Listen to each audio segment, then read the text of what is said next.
As one of several new members in this House, it is an honor for me to rise and address the other members of this chamber and the people of Alberta through way of my maiden speech. Before I begin, though, I would like to extend my congratulations, although considerably belated, to all the members of this House for being elected to represent the people of their electoral districts. Madam Speaker, I would like to begin by sharing a little bit about my family's history, as it's quite unique compared to most in the House, with exception to the member from Calgary Cross. My family came to Canada from Chile, fleeing violence, and as many other Chileans after the September 11, 1973 military coup. My father came to Canada in March of 1976, and my mother, older brother, and I joined him, arriving on Canada Day, July 1st of that same year. When we first arrived in Edmonton, we lived in the Westmount neighborhood. From the beginning of my parents' stay in Canada, they worked extremely hard to provide for my brother and I, as they worked diligently in positions in which they were underemployed, as their credentials and qualifications were not recognized here in Canada, a challenge that many new Canadians continue to face here in our province to this day. My parents eventually decided that they wanted to stay in Canada and were determined to purchase a property of their own that we could call home. We packed our limited belongings and headed to the newly developed area of Mill Woods and moved close to a Chilean housing cooperative named after Salvador Allende, Chile's first democratically elected socialist president. It was there in Mill Woods that we felt supported by other diaspora Chileans, Canadians, and other new Canadians to this province. As many other new Canadians, my parents worked multiple jobs.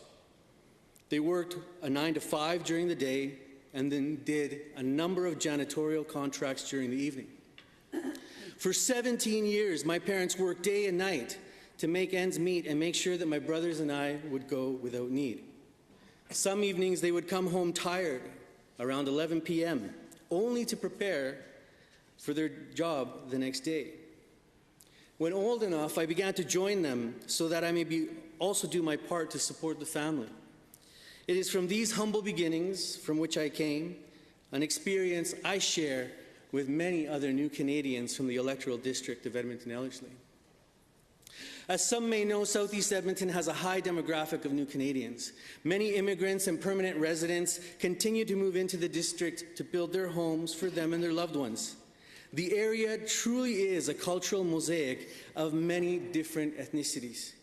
Predominantly South Asians, those from the Caribbean, Latin Americans, the Philippines, and the more recent from the Middle East and Northern Africa, specifically Somalia and Eritrea. Indeed, we must have people from all over the world that call the electoral district of Edmonton-Ellerslie their home. As all recognize, all Canadians immigrated to this land. And before it was settled, Edmonton-Ellerslie was part of Indian Reserve number 136, now recognized as Papa's Chase territory.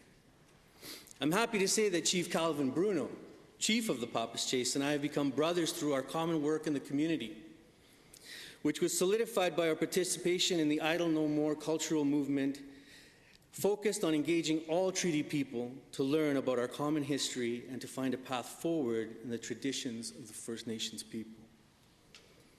This occurred at the same time as a nation we engaged in the Truth and Reconciliation Commission, which identified for us calls to action to correct the injustices of the past committed against our Indigenous sisters and brothers. For this reason, I'm excited that this government, and specifically Premier Notley, offered an apology for the residential schools and advocated that there may be a national inquiry into the more than 1,200 missing and murdered Indigenous women in this nation.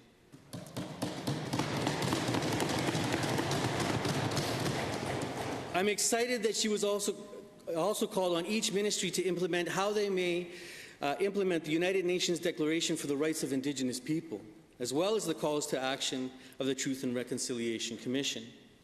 This session, the Alberta NDP government will be repealing Bill 22, as well as consulting with Indigenous communities regarding sacred ceremonial objects and how they may be repatriated to the nations to whom they belong.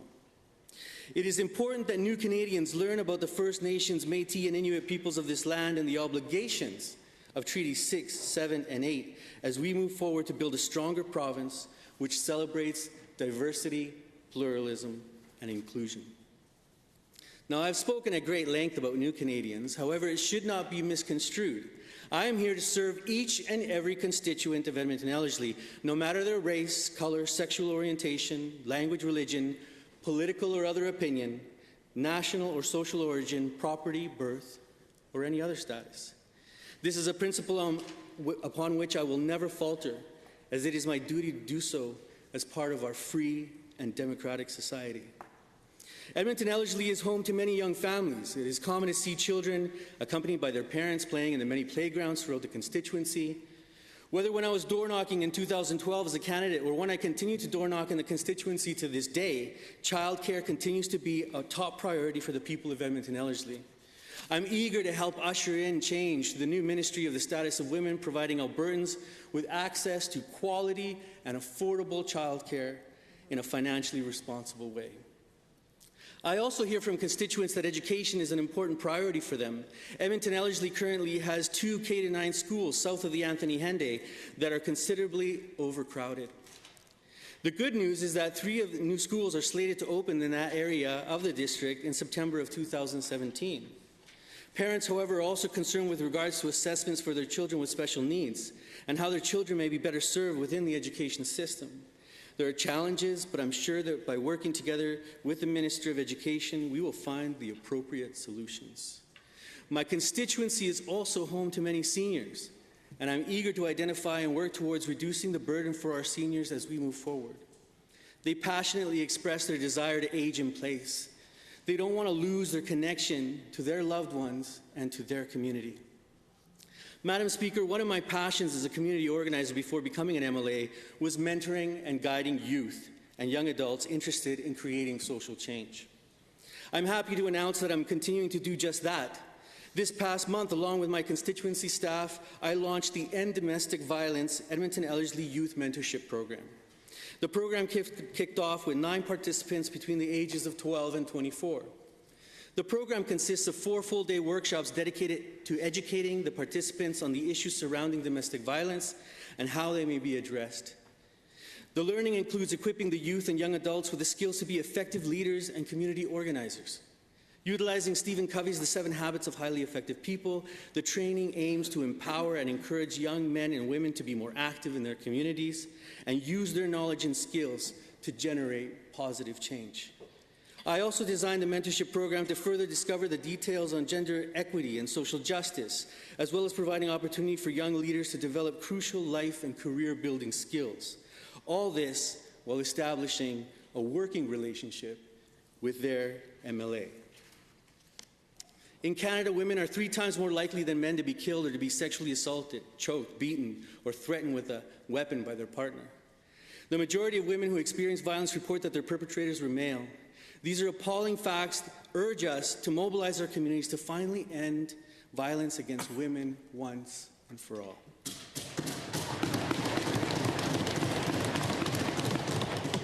The first workshop of this series provided an opportunity for the participants to reflect on their own values and how they have internalized them.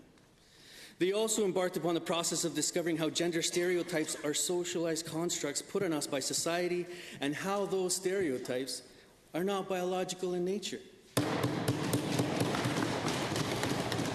We engaged the participants in processes where we dispelled the myths of the causes of men's violence against women, and together we identified how we may all build healthy and strong relationships. Madam Speaker, I'm eternally grateful to the constituents of Edmonton Ellerslie. I owe them an immense debt of gratitude for putting their faith and hope into Alberta's NDP, our leader, Rachel Notley, and myself to represent them in this legislature. Due to each and every constituent that casted their ballot for our party, politics in Alberta has started to transform and bring hope to Albertans, regardless of who they voted for. We have implemented several of the policy changes highlighted in our party's platform, and this government is determined to follow through with this vision, a vision that Albertans overwhelmingly voted for on May 5th. One such piece of legislation that I'm proud to have supported was the banning of corporate and union donations to political parties. The time has come for democratic renewal in this province and in this country. I'm also incredibly proud to have served with now Minister of Labour on the Select Special Committee for Ethics and Accountability, focused on renewing our approach to democracy in this province. I'm excited to continue working on this committee and bring forward the many recommendations we will have on the 4 pieces of legislation we are reviewing. This is an important time for Alberta, and I'm excited to be a part of it. A great opportunity lays before us as representatives to engage in meaningful dialogue with our constituents and focus on overcoming the challenges we are currently experiencing, while at the same time recognizing what parts of the system already work for Albertans. It cannot be stated enough. I'm here to serve the constituents of Edmonton Ellerslie. I'm here to listen to them, to help identify solutions to the issues that they are facing, and to implement those changes in the best interest of all of our communities. Last week, my colleague from Edmonton Centre talked about the virtues of leadership as service and leading by example. Since day one as an elected official, I've approached my role in that spirit through building genuine relationships focused on strengthening our communities. I'm eager to continue building unity among the members of Edmonton Ellerslie so that together we may increase engagement and participation in our democracy. It is with a humble heart that I again take this opportunity to thank the people of Edmonton Ellerslie for the confidence that they have placed in me by electing me to be their representative. They voted for change, and Rachel Notley, the honourable ministers of this government, and I, along with the many other great MLAs in this House, plan on delivering that change.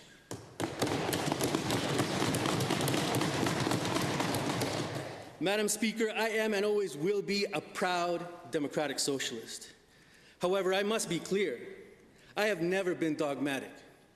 I am one of the worst kinds of idealist, the kind that dreams with my feet firmly planted on the ground and becomes excited at the challenge of finding solutions that will benefit the most humble, hardworking individuals that make up society. As I stated prior, it's from those humble beginnings from which I come. One of my passions is debunking the public versus private myths, to share with others the important role that the province can play, not only regarding the important social human rights of providing access to education, healthcare, and housing, but also in working to stimulate economic growth. It's not about picking winners or losers. It's about investing in research and development when the risk is too great for individuals, firms, or groups of the private sector to do so.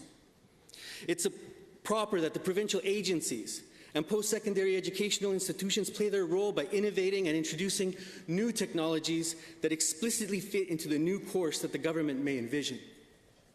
For this reason, I'm incredibly proud that the current government will introduce the Climate Leadership Implementation Act focused on investing in a clean energy future.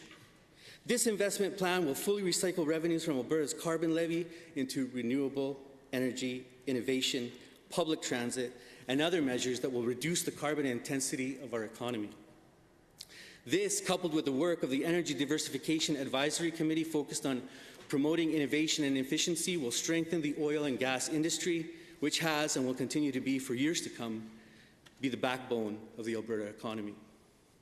As any scientist or inventor will express, it is important to ask one simple question: what if?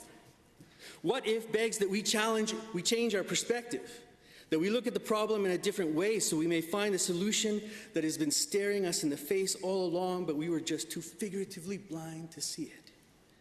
This government has asked that simple question and is now moving forward with the solutions that it deems necessary to serve the people of Alberta now and the future generations to come. And I, along with many of my colleagues, are incredibly proud of what this government will implement in this legislative session and the following years. Madam Speaker, I welcome all in this House to work together in finding solutions to the challenges that Albertans are facing. After all, that is the important role of government. We are an extension of the communities that we represent. This government is not here to govern for Albertans. It is here to govern with them. By bringing together the most gifted and talented of frontline workers, together with researchers, academics, and industry experts, we will find solutions. I know we are making the people of Alberta proud now, and they will continue to be in 3 years' time. In conclusion, I would like to leave you all with an alarm bell of great importance shared with me by many representatives and especially elders of First Nations communities. It is our duty to protect the sacred waters of this land. If we do not, we put at risk the very future of all of our children and the generations to come. Responding proactively to climate change is not only needed, it is absolutely essential. Thank you, Madam Speaker.